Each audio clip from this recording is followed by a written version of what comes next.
Hello, everyone. My guest today is Greg Soper. If you haven't heard of him, you should know he's worked in IT for 45 years, loves the possibilities, working on a company called Sales Agility, which is open source CRM related. He really despairs at the direction of travel, so he's been changing it for the better. He's passionate about the potential for open source to facilitate the changes that will liberate IT to deliver the highest levels of value. Let's break that down. Greg, are you ready to take us to the top? Okay, hit me with your questions. Lot of buzzwords in that bio you sent me, so make it real for me. What the hell does that actually mean? I think that the what it means in reality is that open source, IT is constrained, heavily constrained for delivering value, because so much of IT budget goes on license fees for what is generally commoditized software. And in our space, it would be something like Salesforce.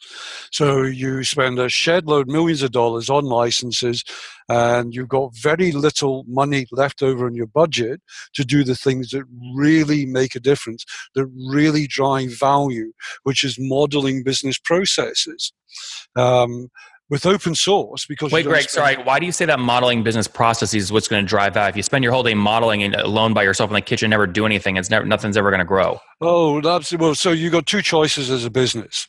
You can take on a large piece of software, a strategic piece of software, such as CRM, and you can fit your business into that CRM, because the CRM works in certain ways. So you can make that compromise and say, well, this is the way the CRM works. I will make my business fit around it. Or you can say, here's the software. It's a good framework. I will make the software fit my business. Now, efficient businesses will model their competitive advantage processes in the software. Open source enables you to do that because you're not spending money on licenses. You've got a much larger budget to take that software and make the software do what you need it to do, which is to model your competitive advantage, not to take the software that's there and try and fit your business into it. Yeah, but Greg, I think my audience, what they would argue is these companies don't want to spend time reinventing the wheel and coding their own open source Salesforce. That's why they just buy Salesforce. It saves them time, energy, and money. No, wrong. Most companies out there who buy Salesforce spend hundreds of thousands, if not millions of dollars, modeling Salesforce to fit their business processes. There's a myriad of the very small micro businesses, up to 5 to 10 users, who will just take Salesforce. There's a middle ground, and there's a large company where most of these guys are spending huge amounts of money to model their processes. And guess what? They're wasting that money. But Greg, sorry, I don't understand what you mean by wasting. I'm having a hard time understanding when people, I have paid for Salesforce at my last company, and it saved us a ton of time. And using APIs, we were able to customize it how we wanted. I have no interest in rebuilding Salesforce. Okay, well, let me take a recent migration for a $2.5 billion company they did. They were spending about $3 million a year with Salesforce, okay? And they didn't have enough budget left to make Salesforce do the things it really needed to do that really added value. And they couldn't extend it into the company further as they grew, because every time they wanted to extend it, it was another $200 a month, $2,500 a year for licenses. And that's a hell of a constraint. You can't make it do what you want it to do because it's too expensive. So what's the alternative? The alternative is to take an open source CRM like Suite CRM that Sales Agility provides that does everything that Salesforce does, but the code is open. There are no license fees. So you've got all of that budget there available to model it. And as your company grows, you don't have to pay license fees to put another. Okay, so Suite CRM, the open source CRM, that's your business. That's what you've built in your 45 years in IT. Absolutely. Yes. Okay, so tell me, how do you make money? How does it work? How do you hire employees to build it? Okay, very simple proposition. The software is completely free. Okay. I think there are about 1 million downloads of it so far. Over what period of time? Last 5 years. Okay. So, it's out there, and it's out there in abundance. 99% of people who download it don't engage with us at all. We don't even know who they are. All we know is that they've downloaded it. But 1% of the user population out there knows that they need to get this baby modified, that to really drive value from it. And they come to us as a company, and we deliver the full spectrum of business analysis, software development, support, training. So you're a consulting company on top of an open source platform, and you make money on consulting fees. So we're product, consultancy, development, support, and hosting. And that's the open source model. There are no fees for licenses. Okay. Interesting. So break me down. I mean, I want to make sure I'm understanding this correctly. You are not a SaaS company. What you are is essentially an agency that is powered from leads based off an open source CRM platform that you've built. No, we do SaaS as well. Okay, so what's the SaaS product? SaaS is typically recurring revenue based on a seat model, not one-time projects to customize an open source CRM. It's Suite CRM. So you can take a generic version of Suite CRM and have it offered to you as a SaaS product, the same as Salesforce does. But I thought you just said that's the downside to sales. I thought you said that's what you're trying to eliminate. But here's the big difference. Two big differences. One, all the code belongs to you and all the data belongs to you, right? So if you're hosting with us and you say, Greg, I want to put my data on my own servers, I want to put my application on my own servers, it's yours. Here, boom. As long as you're up to date with your fees, have it. Yeah? And the other difference is that we charge on a per server basis, not on a per user basis. So we're sizing servers according to user populations. And whereas Salesforce are up to somewhere around $200 a month for their enterprise version, we're a tenth of that. Well, you're just scaling around a different pricing axes. One is number of seats and yours is number of servers. Oh, size of server, yeah. Okay. But I think that let's go back to the fundamentals here. The fundamental here is about freedom. With Salesforce, you don't own the application. You don't own the changes to the application. You can't move to on-premise. You don't own your own data. I don't think people want, that's what I'm saying is I don't think people are moving away from on-prem solutions because the added flexibility of the cloud. That's what I'm trying to understand is you're making, like, I get so much value from when I did use Salesforce. It's worth giving up some of that freedom for speed and efficiency. I think there are two sides to this. There are companies increasingly are coming to realize that cloud isn't the answer for everything. Mm-hmm. Especially where you've got your strategic information, which is usually encapsulated by your ERP and your CRM, your customer data. Do you want that in the cloud?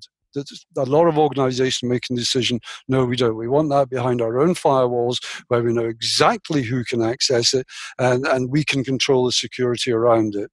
And I think that goes for government agencies in particular, and it goes for regulated industries in particular, mm-hmm. who are very twitchy about putting this highly sensitive data into a cloud where they actually do not know at the end of the day what's happening to it. So talk to me I want to focus just on your SaaS business, not your consulting business, just Suite CRM for the rest of the interview. So on Suite CRM, I don't want to go down every customer cohort, but on average, based off the server space they're using, what does a customer pay you to use Suite CRM per month?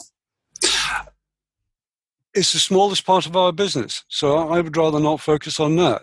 The biggest part of our business is customizing Suite CRM for enterprises internationally. Yeah, I don't want to. So the show is basically, it's focused on B2B SaaS. So I don't want to, if that model to me, what you're telling me, it sounds like an agency model. It sounds like a gross margin of 60% or lower. You hire people, you do custom work, and my audience won't be as interested in that. You're likely to get more views and more customers from my audience if we talk about the Suite CRM, even if it is one of your minor revenue streams. Okay, so the SaaS, the SaaS offering for us is commodity. Where we do make margin is on the SaaS on project revenue. So typically a large organization will come to us and they will want us to take the hosting costs away as well as do the customization. So it might be a year-long project to customize Suite, to put it into place where I understand. Yeah, I totally get what you're selling. It's just one's per project and it's consulting and customization and professional service, and one is pure play SaaS. I totally get it. So, but just make me happy for a minute on the SaaS, on just the SaaS side. If people are paying for the SaaS offering, what are they paying per month on average, would you say? I'd say between $10, $15 a month. Okay, so really anyone can use this thing. And when did you launch that offering? What year? When did we first do the SaaS? I'm done. Oh, about 4 years ago. But, Okay. and I know that I am in danger of aggravating you in this conversation, but it's not the main thrust of. It's not. See, there's a dichotomy in running an open source business. You need to drive service revenue so you can build the product. Okay. Yeah, I'm not. But Greg, by the way, I'm not disagreeing with you. We've had a lot of people. Matt Mullenweg from WordPress was just on the show. I mean, he gave a masterclass on how to build a multi-billion-dollar company on top of WordPress, which started as open source. So I get it. I trust me. I totally get it. Okay.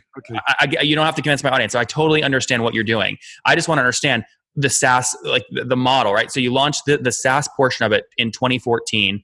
What have you scaled that to in terms of people actually paying for it? You have 1 million downloads. How many pay for it?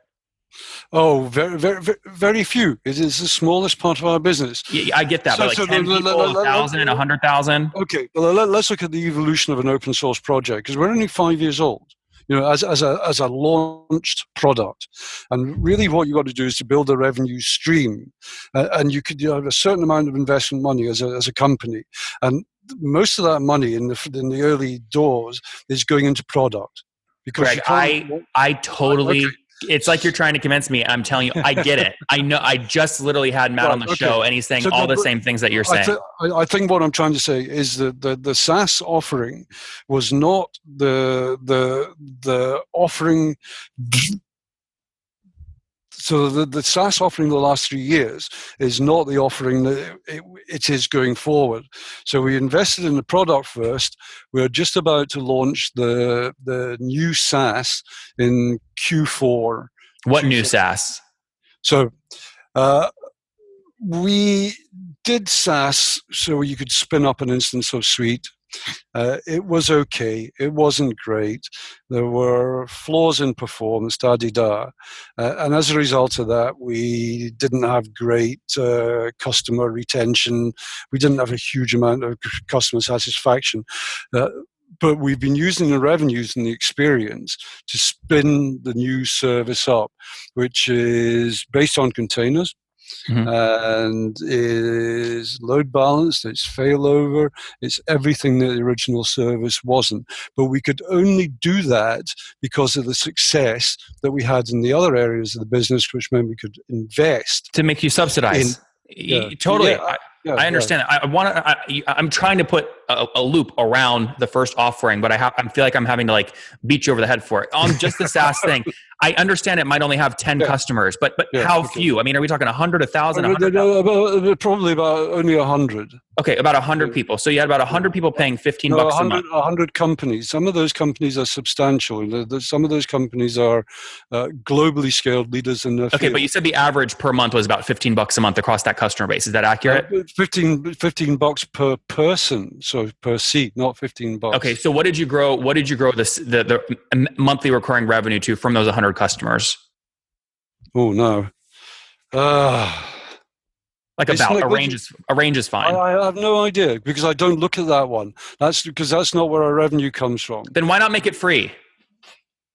Because then you don't burn money in this business, But you're telling me two different things. One is like we want to go. It's not about SaaS, but you're charging for it, and you have 100 customers.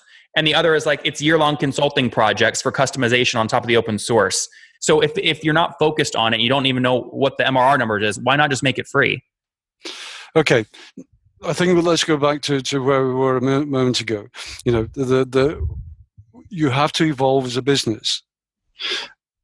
We have been evolving, growing, investing, da-di-da. We've got the product where we want it. We've now got the SaaS where we want it. We're not going to give the SaaS away for free because we need to make revenue from everything that we do. So where is it though right now? What's the baseline? If that's that important, you would know the revenue from it. No, because it forms, I think, probably less than 5% of our overall revenues. And what's your overall revenues? Probably about 5 million US. Okay, got it. So less than, call it 400, 500 grand is coming from the SaaS. The rest is consulting, customizing on top of. Yeah. I got it. Okay. That makes perfect sense to me. And what's the team size today? How many people? 40 people. And where's everybody based? Everybody's based in sterling. I tell a small exaggeration. We've got one or two people who are remotely based, but 38 of that 40 are based in sterling. And we are very culturally cohesive, and we will maintain that collective model because it's great for knowledge sharing. And it's a So big platform. what are you moving towards? You said you're moving away from SaaS and more to consulting. Is that accurate? No. Okay. We again, as a business, you need to evolve. And when you start a business with no venture capital money, You're still bootstrapped? You've got to grow organically. Greg, are you still bootstrapped? How do you mean bootstrapped? You haven't raised venture capital? No, nothing. Okay, just your own money in. Everything we have done has been organic. Okay. Right. So when you're organized like that, you have to be very careful about the way that you grow. We are where we are. We're now ready to have a world-class SaaS platform. So you are growing SaaS. You're trying to do less consulting, more SaaS. No, we're trying to do more consulting and more SaaS. Yeah, but you can't do that's my whole thing is like Matt gave a great example of this. There was a key moment at WordPress when they said, we have to stop doing custom work and move all in on the SaaS product. And that's what allowed him to hire engineers that contributed back to the open source community. That's allowed him to scale to $1 billion company. You can't do both. They're very different businesses. I disagree. You can do both, especially in CRM, where it really is about business process. And unless you can model business processes for your customers, you ain't going to get adoption of the product. So why doesn't Salesforce take all of their Salesforce consultants in-house? There's a whole spectrum, thousands of jobs across the US where people are, they're hired. They're not Salesforce employees, but they're hired as Salesforce consultants. If both revenue streams were important, why wouldn't Salesforce try and have the software in-house, which they already do, but also bring in this consulting component in-house as well? Well, they have their cake and eat it because they have a consulting capability and a development capability in-house, and they also have a partner network that delivers Yeah, but it's mostly partner. It's mostly partner network. They do very little professional services in-house, which is why their gross margin is above 80%. Well, their gross margin is nowhere near bloody 80%. They're still loss-making. No, their gross margin. Their gross margin. They're losing money because of what they spend on sales and marketing to drive growth. Their gross margin, meaning above the line costs, absolutely. It's SaaS, it's 85. Your consulting business, your margins are going to be much more in the 30, 40% because there's so many humans involved per project. Absolutely, yeah. Yeah, and hence why SaaS is important to us on an ongoing basis. But we see both as being important.